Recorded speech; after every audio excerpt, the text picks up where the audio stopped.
सीखना है। General organic chemistry में आज हमें आइसोमेरिज्म सीखना है। तो सबसे पहले इंपॉर्टेंट बात यही होती है कि आइसोमेरिज्म होते क्या है, आइसोमेरिज्म रहते क्या है, उसके बारे में हमें डिस्कशन करना है।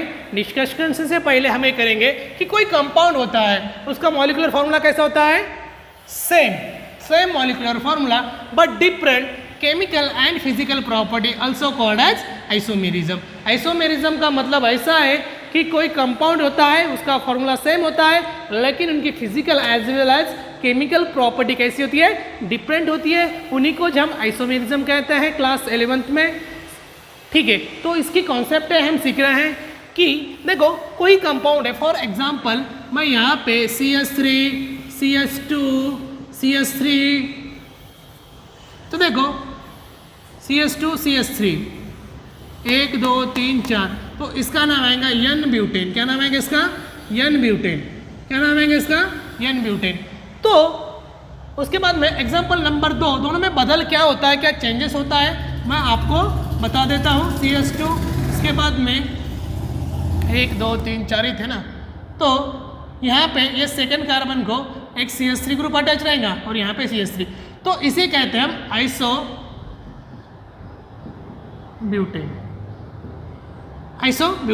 और n butane. This is example of the isomerism. Isomerism what is difference between contain 1 2 3 4 carbon, contain 1 2 3 4 carbon, contain 3 to 5 और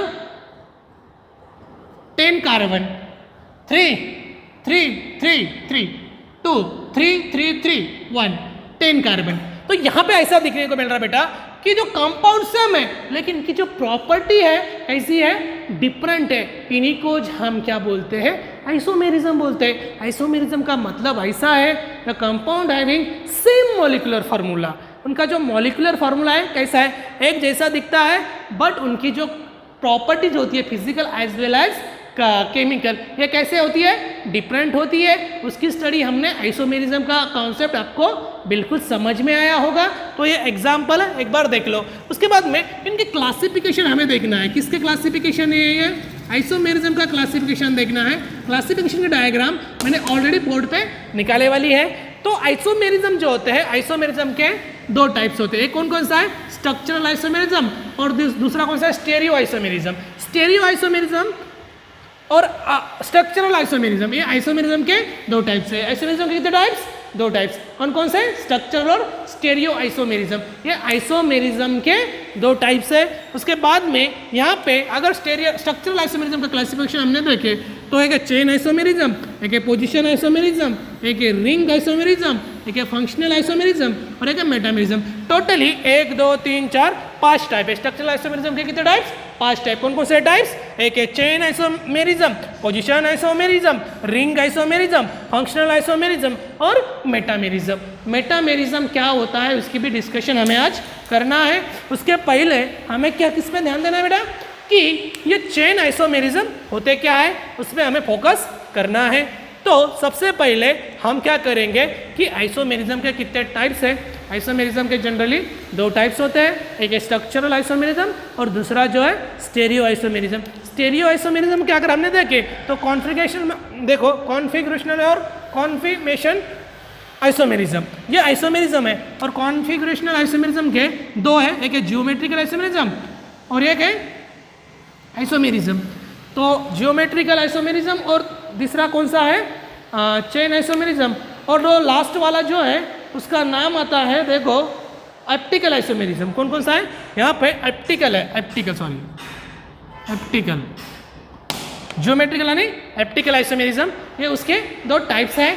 तो देखो हमें क्या करना है कि इस वीडियो में हम क्या बना रहे हैं कि आइसोमेरिज्म सीख रहे हैं। सिर्फ हमने सीखा क्या कि आइसोमेरिज्म होता क्या है, उसके क्लासिफिकेशन कैसे है। अगर क्लासिफिकेशन हमने देखे तो दो टाइप्स है। अगर यहाँ पे स्ट्रक्चरल आइसोमेरिज्म अगर हमने देखे तो उसके कितने टाइप्स है, 5 टाइप्स है। स्टेरियो आइसोमेरिज्म के कितने टाइप्स है, 2 टाइप्स है। कॉन्फ़िगरेशनल आइसोमेरिज्म के कितने टाइप्स है, जियोमेट्रिकल और ऑप्टिकल। ये आइसोमेरिज्म के टाइप्स है। लेकिन हमें ये जो है डायग्राम के थ्रू हम अभी तक हमें समझ में आया, लेकिन एक्चुअल में चेन आइसोमेरिज्म होते क्या है वो हमें डिस्कशन करना है। देखो डिस्कशन करते समय हमें क्या करना है कि सबसे पहले ये जो डायग्राम हम यहीं पे रखेंगे, हम दूसरी स्लाइड ले लेंगे। फर्स्ट स्लाइड में हमने क्या सीखा है, फर्स्ट स्लाइड में हमने सीखा है कि आइसोमेरिज्म होता क्या है, उसके बाद में आइसोमेरिज्म के क्लासिफिकेशन हमने देखे हैं। तो देखो यहाँ पे स्ट्रक्चरल आइसोमेरिज्म का जो पहला है कौन कौन सा है, देखो ये जो स्ट्रक्चरल आइसोमेरिज्म है उसमें हमें चेन आइसोमेरिज्म, ये यहाँ पे SI मीन स्ट्रक्चरल आइसोमेरिज्म बोलो इसको, स्ट्रक्चरल आइसोमेरिज्म। उसके बाद में चेन आइसोमेरिज्म, इसको हमें क्या सीखना है, chain isomerism, chain isomerism. Okay, तो देखो यहाँ पे क्या होता है, हम जो सीख रहे हैं कि चेन आइसोमेरिज्म होते क्या है वो हमें सीखना है। The compound having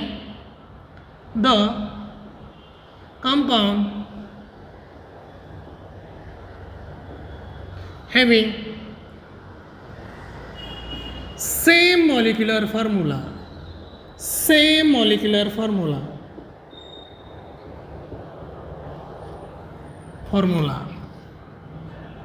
same molecular formula, but or same functional group, same functional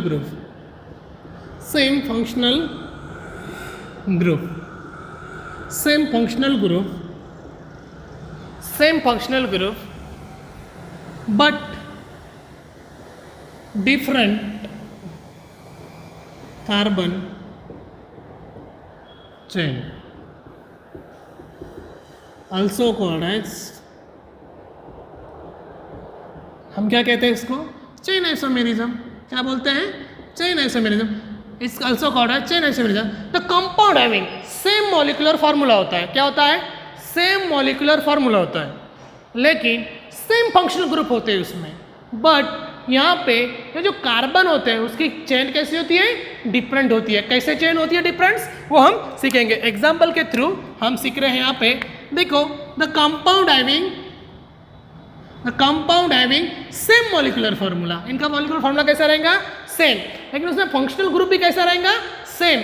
लेकिन वो जो हम ये देख रहे हैं क्या कि कार्बन की चेन, वो कार्बन की चेन कैसी होती है, डिफरेंट होती है। कैसी कार्बन की चेन डिफरेंट होती है वो हमें आज सीखना है, अभी सीखना है। तो देखो सीख लेंगे, एग्जाम्पल नंबर की ओर जाते हैं। एग्जाम्पल नंबर हम फर्स्ट लेते हैं कि CH3 CH2 CH3 CH2, चलो CH3। तो यहाँ पे क्या है, इसका नाम होता है 1 2 3 4 कार्बन का नाम है N ब्यूटेन। क्या नाम है इसका, N ब्यूटेन। क्या नाम है, N ब्यूटेन। उसके बाद में जो हम नेक्स्ट सीख रहे हैं इसका नाम आना चाहिए CH3 CH2, और यहाँ पे ये सेकंड कार्बन है, ये सेकंड कार्बन को एक CH3 ग्रुप अटैच होना चाहिए, तो इसका नाम होना चाहिए आइसोब्यूटेन। मीन्स आपको क्या दिख रहा है कि जो ये कंपाउंड है, ये जो कंपाउंड है इसमें कार्बन और हाइड्रोजन की संख्या कैसी है, सेम है। कार्बन और हाइड्रोजन की संख्या कैसी दिख रही है आपको, सेम दिख रही। लेकिन यहाँ पे ये जो कार्बन चेन है, कार्बन चेन कैसी है, डिफरेंट है। सिर्फ कार्बन चेन देखो, ये कैसी है, स्ट्रेट चेन है, और ये कैसी है, ब्रांच चेन है। तो यहीं तक आपको समझ में आया होगा। तो हम क्या कर रहे हैं, तो अभी हमें क्या करना है कि ये जो कार्बन चेन, एग्जाम्पल नंबर हमने फर्स्ट सीख लिया, उसके बाद में एग्जाम्पल नंबर, हम नंबर ऑफ एग्जाम्पल नंबर और भी सीख सकते हो। तो देखो यहाँ पे क्या रहता है, जैसे एग्जाम्पल नंबर में 3 देख रहा हूँ कि देखो CH3, इसी को एक ही बोलो बेटा, एग्जाम्पल नंबर 2 आएगा, 2। चलो CH3 CH2 OH। तो इसका नाम कैसा रहेगा, इसका नाम रहेगा 1 2 3 4, 1 2 3, चलो एक बढ़ा देता हूँ मैं, चलो CH2 OH, कोई फर्क नहीं पड़ता उससे। तो देखो यहाँ पे 1 2 3 4 क्या है, N ब्यूटेन, 1 ब्यूटेनॉल। क्या आएगा इसका नाम, N ब्यूटेनॉल। तो यहाँ पे इसका नाम ऐसा आएगा N ब्यूटेनॉल, क्योंकि यह जो है, चलो इसका हम क्या करेंगे, आयुपैक्स के हिसाब से नाम देंगे। चलो 1 2 3 4, तो 1 क्या है, 1 2 3 4, क्या है 4 का नाम, ब्यूट 1 ऑल। ये इसका एक नाम है, आयुपैक्स के हिसाब से मैंने दिया। उसके बाद में इसका नेक्स्ट एग्जांपल हमें देखना है कि ये जो कंपाउंड है पूरा कंपाउंड कैसा है, सेम है, बट इसकी जो पोजीशन है कैसी है, डिफरेंट है कि कार्बन चेन की फंक्शन ये कैसी है, डिफरेंट है। यहाँ पे OH आएगा और यहाँ पे CH3 आएगा। तो देखो मैं क्या कर रहा हूँ यहाँ पे कि इसका नाम दूंगा 1 2 3, तो क्या आएगा 2 मिथाइल, उसके बाद में 1 2 प्रोप 1 नॉल, ये इसका एक्चुअल आंसर है। तो देखो दोनों ही एग्जाम में देखो 1 2 3 4 कार्बन है, 1 2 3 4 कार्बन है, एक O है, एक O है, ये एक हाइड्रोजन है, एक हाइड्रोजन है। पूरा जो कंपाउंड है बिल्कुल आपको सेम दिख रहा है। सेम दिखने के बाद में और भी एग्जाम्पल मैं ले सकता हूँ। तो आप इस तरह से करो क्योंकि ये 2 एग्जाम्पल ही इंपॉर्टेंट है। उसके बाद में मैंने चेन आइसोमेरिज्म के बाद में कौन सा, पोजीशन आइसोमेरिज्म।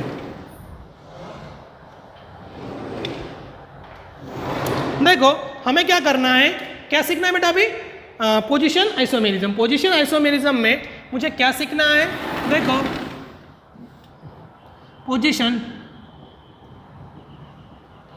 आइसोमेरिज्म, देखो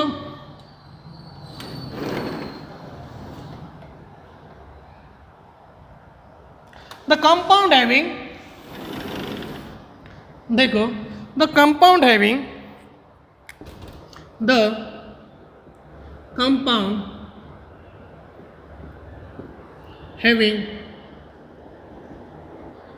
same molecular formula,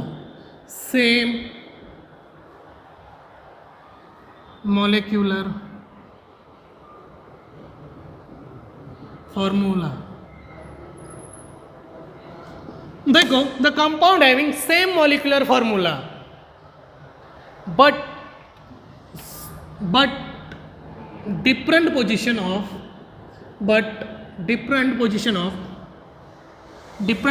of functional group, different position of functional group is known as position isomerism. यहाँ पे क्या रहेगा, सेम मॉलिक्यूलर फार्मूला रहेगा, उसके बाद में पर different position of functional group रहेंगे। पर डिफरेंट पोजीशन पे क्या रहेंगे, फंक्शनल ग्रुप। कंपाउंड तो वही रहने वाला है बट वहाँ पे ये जो हमारा फंक्शनल ग्रुप होता है वो डिफरेंट पोजीशन पे रहने वाला है। इसी को हम क्या कहते हैं, पोजीशन आइसोमेरिज्म। पोजीशन आइसोमेरिज्म का मतलब the compound having same molecular formula but different position of functional group is known as position isomerism. Position isomerism का हम एग्जांपल नंबर 1 देखेंगे। तो यहाँ पे क्या हो रहा है वो हमें देखना जरूरी है कि हमें पोजीशन आइसोमेरिज्म के बाद में हमें फंक्शनल आइसोमेरिज्म सीखना है। चेन आइसोमेरिज्म सीख ली हम इसके पहले। तो यहाँ पे डिफरेंट क्या होता है, द कंपाउंड हैविंग, देखो इसका एक एग्जाम्पल देता हूँ मैं एग्जाम्पल के तौर पे। यहाँ पे CH2CH, देखो ये क्या है, 1 2 3 4 कार्बन है। 4 कार्बन का नाम क्या होता है, बुट-2-इन। तो बेटा यहाँ पे क्या हो रहा है, इसका एग्जाम्पल में गौर से देखो कि ये जो फंक्शनल ग्रुप होता है, देखो अगर हमें ऑर्गेनिक कंपाउंड में डबल बॉन्ड जैसे कि कार्बन हाइड्रोजन के अलावा कुछ भी दिखा तो उसे फंक्शनल ग्रुप कह रहे हैं। तो यहाँ पे मुझे कार्बन और हाइड्रोजन के अलावा यहाँ पे डबल बॉन्ड दिख रहा है, इसीलिए ये फंक्शनल ग्रुप है। तो इसका नाम देने का तरीका होता है 1 2 3 4। तो 2 पोजीशन पे डबल बॉन्ड है इसलिए EN लगाया मैंने। तो देखो नेक्स्ट एग्जाम्पल हम देखेंगे कि यहाँ पे CH, देखो ओके CH3। तो यहाँ पे हुआ क्या, 1 2 3 4, सिर्फ यहाँ पे कंपाउंड वही है लेकिन यहाँ पे पोजीशन आइसोमेरिज्म क्या है, हम क्या सीख रहे हैं, बुट-1-इन, ये इसका आंसर है। उसके बाद में नेक्स्ट एग्जांपल हम देख रहे हैं यहाँ पे CH3 CH2 CH2 OH। चलो थोड़ा बढ़ा देता हूँ मैं, चलो OH है, ओके ये उसका एग्जाम्पल है पोजीशन आइसोमेरिज्म। पोजीशन आइसोमेरिज्म ऐसा होता है the compound having same molecular formula but different position of functional group is known as position isomerism. Position isomerism में क्या रहेगा, ये जो कंपाउंड रहे इनकी जो पोजीशन रहेंगी वो कैसी रहेंगी, सेम मॉलिक्यूलर फार्मूला के डिफरेंट डिफरेंट टाइप्स में इसकी पोजीशन रहेंगी। तो अगर इसका नाम दिया मैंने 1 2 3 4 तो क्या नाम आएगा, 1 2 3 देखो 1 2 3 4 1 2 3 4 1 2 3 4 1 2 3 4 तो 4 है तो क्या रहेगा, देखो क्या 4 का नाम बुट 1 all, boot 1 all. Okay, but यहाँ पे और भी मैं यहाँ पे थोड़ा सा चेंज करके देता हूँ कि ये जो फंक्शनल ग्रुप है इसकी फंक्शनल ग्रुप की पोजीशन सिर्फ चेंज रहेंगी, तो ये उसका आएगा नाम। तो देखो यहाँ पे compound having same molecular formula but different position, जैसे कि डबल बॉन्ड, जैसे कि सेकेंड कार्बन को अटैच था, लेकिन अभी यहाँ पे फर्स्ट कार्बन को अटैच है। मेरा कहना यही है कि the compound having same molecular formula but different position of functional group, तो इन्हीं को क्या कहते हैं हम, जैसे कि पोजीशन आइसोमेरिज्म, पोजीशन आइसोमेरिज्म कहते हैं। ओके ओके, तो इसका नाम आएगा 1 2 3 4। ओके 1 2 3 4, तो एग्जाम्पल 1 2 3 4, तो नाम नहीं, यहाँ से नंबरिंग देना पड़ेगा आपको 1 2 3 4, तो इसका नाम आएगा बुट 2 ऑल। ओके, समझ में आया आपको मैंने क्या क्या पढ़ाया आपको? मैंने पढ़ाया आपको सबसे पहले कि आइसोमेरिज्म होते क्या है, आइसोमेरिज्म होते क्या है, आइसोमेरिज्म के क्लासिफिकेशन पढ़ाया है। क्लासिफिकेशन में उनके 3 टाइप्स, एक बार रिपीट कर रहा हूँ, chain isomerism, position isomerism, ring isomerism, functional isomerism, metamerism. Metamerism के बाद में हम देख रहे थे कि स्टेरियो आइसोमेरिज्म के 2 टाइप्स है, कॉन्फिगरेशनल और कॉन्फर्मेशनल आइसोमेरिज्म, यहाँ पे जियोमेट्रिकल और एप्टिकल आइसोमेरिज्म, ये उसके 2 टाइप्स थे।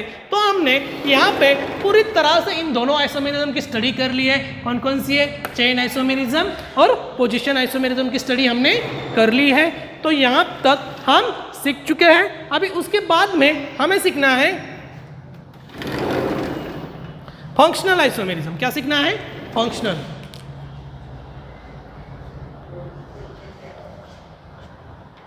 देखो हमें क्या सीखना है, 3 नंबर का फंक्शनल ग्रुप सीखना है। कौन सा सीखना है? फंक्शनल आइसोमेरिज्म हमें सीखना है।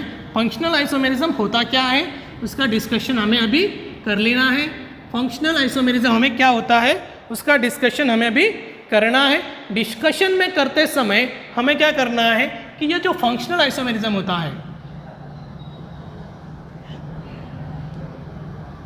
फंक्शनल आइसोमेरिज्म हमें क्या सीखना है? फंक्शनल आइसोमेरिज्म सीखना है। क्या सीखना है? Functional isomerism. तो फंक्शनल आइसोमेरिज्म ऐसा होता है बेटा कि the compound having same molecular formula पर डिफरेंट फंक्शनल ग्रुप। देखो मैं डेफिनेशन पूरा नहीं लिखता हूं, यहां पे क्या है? Same molecular formula,